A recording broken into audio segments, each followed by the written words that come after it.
반갑습니다. 송규준입니다. 오늘 저는 배우 송혜교 씨에 대한 이야기를 해보도록 하겠습니다. 제 영상을 잘 봐오신 분들은 아시겠습니다만 그 어떤 기자보다도 그리고 그 어떤 유튜버보다도 제가 송혜교 씨 문제에 대해서 많이 말씀을 드렸습니다. 사실 정확하게 표현하면 유일하지 않을까 싶습니다. 송혜교 씨 문제점에 대해서 지적했던 사람이 아마 제가 생각하기엔 제가 유일했던 것 같습니다. 제가 송혜교 씨를 비난하거나 이랬던 적이 없어요. 저는 정당하게 송혜교 씨 문제점에 대해서 비판을 했었습니다. 그런데 이게 송혜교 씨 측에서는 조금 더 정확하게 말해서 송혜교 씨 팬들이 보기에는 굉장히 못마땅했나 봐요. 현재 지금 송혜교 씨의 팬들이 난리가 났다고 합니다. 송혜교 씨가 저를 고소를 한다, 그리고 고소를 해야 한다, 이런 얘기가 지금 쏟아져 나오고 있고, 심지어 저 같은 사람을 퇴출시켜야 된다라고 하는 청원까지도 올라왔다고 해요. 심지어 청원에 동의한 사람이 10,000명 가까이 된다고 합니다. 한번 봐야 되겠습니다. 구체적으로 지금 송혜교 씨의 팬들이 어떤 식으로 저를 퇴출시켜야 된다라고 주장하는 것인지, 그리고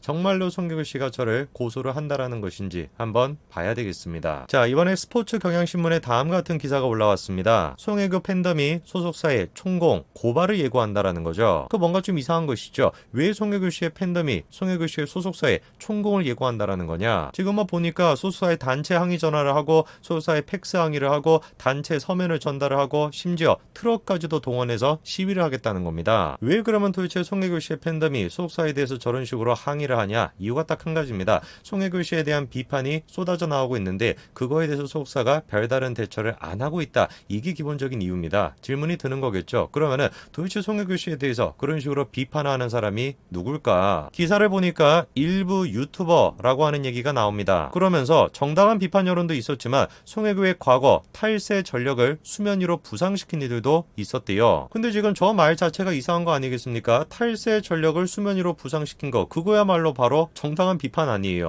한 유튜버라고 나옵니다. 그 유튜버가 과거 송혜교에 세금 신고 누락을 거론하면서 송혜교가 국세청의 본격적인 조사를 받지 않았던 이유가 송혜교 소속사의 공동 설립자였던 정철승 변호사가 뒤를 봐주고 있기 때문이다, 이렇게 주장했대요. 일단 지금 기사에서는 한 유튜버가 송혜교의 세금 문제에 대해서 거론했고 그 배경으로 정철승 변호사에 대해서 얘기했다라고 얘기하고 있는데, 제가 확인한 바로는 그렇게 얘기한 유튜버가 저 말고는 없습니다. 일단 한번 봐야 되겠습니다. 스포츠 경향신문의 어떤 기자가 저런 식으로 지금 악의적인 기사를 썼을까? 누가 썼는지를 보니까 이선명 기자라고 하는 분이 기사를 쓰셨습니다. 그런데 이분이 또 이런 기사도 썼어요. 송혜교 루머 유포자 처벌하라 라고 하는 국민청원이 등장했다, 이런 기사도 쓰셨는데, 해당 기사에서 다음과 같은 국민청원의 내용을 첨부해 놨습니다. 현재 제가 확인한 바로는 10,000명 가까이가 저 청원에 서명했습니다. 그러니까 제 입장에서는 이선명 기자의 기사만 보면은 걱정이 될 수밖에 없는 것이죠. 송혜교에 대해서 악성 루머를 퍼뜨린 사람을 처벌해라 라고 하면서 청원을 지금 달아놨는데, 그 청원을 보니까 악질 유튜버를 처벌해야 된다, 이런 내용이다 보니까 당연히 제 입장에서는 걱정이 되는 거 아니겠습니까? 그런데 뭔가 좀 이상한 게 있어요. 해당 청원을 아무리 제가 꼼꼼하게 살펴보더라도 송혜교의 송자도 나오지 않습니다. 그냥 청원의 내용은 뭐냐면 송혜교 씨에 대해서 얘기하는 것이 아니라 악성 루머를 퍼뜨리는 유튜버들을 처벌해야 된다, 이 내용입니다. 사실상 그러다 보니까 제가 보기에는 이선명 기자가 조작을 한 겁니다.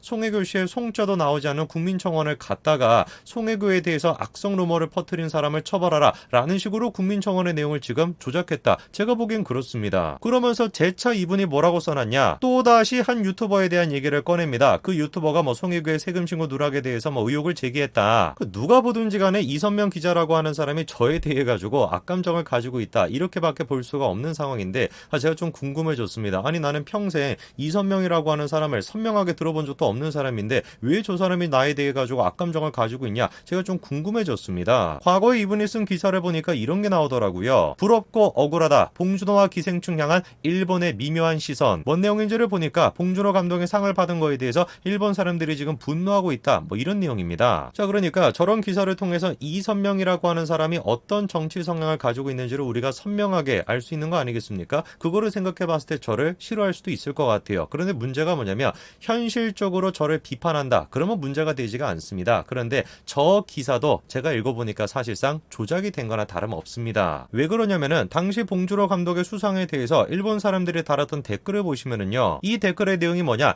일본의 영화를 한탄하고 있는 겁니다. 일본에서도 봉준호 감독 같은 그런 훌륭한 감독이 나왔으면 좋겠다, 이런 지금 내용입니다. 그런데 좋아요 수가 어떻습니까? 압도적으로 많죠. 이선명 기자라고 하는 분이 반일 감정을 대한민국 국민들한테 선동하는 것뿐만 아니라 송혜교 씨에 대한, 정철승 변호사에 대한 제 영상의 내용 또한 마찬가지로 선동하고 있다. 저는 그렇게 봅니다. 그래서 이선명 기자를 위해서 다시 한번 제가 명확하게 설명을 해드릴게요. 지난 2014년도였습니다. 송혜교 씨가 자신을 둘러싼 탈세 문제에 대해서 대국민 사과를 했습니다. 당시 문제가 됐던 것은 55억 가까이 되는 돈을 필요 경비에 산입했음에도 불구하고 증명서류를 제출하지 않았기 때문입니다. 저거는 누가 보는지 간에 문제가 될 수밖에 없는 겁니다. 55억 가까이나 지금 비용 처리를 했다라는 것인데, 비용 처리할 때 아무런 서류도 없이 그냥 금액만 띵 내고서 비용 처리를 받았다. 말도 안 되는 얘기죠. 10만원, 100만원 이 정도 수준이 아니라 55억을 저런 식으로 처리했다는 겁니다. 그래가지고 당시에도 세무 전문가들이 뭐라고 지적을 했습니까? 탈세 방법이 너무나 단순하고 무식했다. 도저히 전문가로서 납득할 수가 없다. 이렇게 지적했었죠. 어떻게 저런 식으로 납득할 수 없는 일이 발생할 수가 있냐? 사실상 정치권에서 송혜교 씨를 봐주게 한 거 아니냐? 이런 식의 지적이 있었죠. 그 점에 대해서 제가 말씀을 드렸던 겁니다. 그런데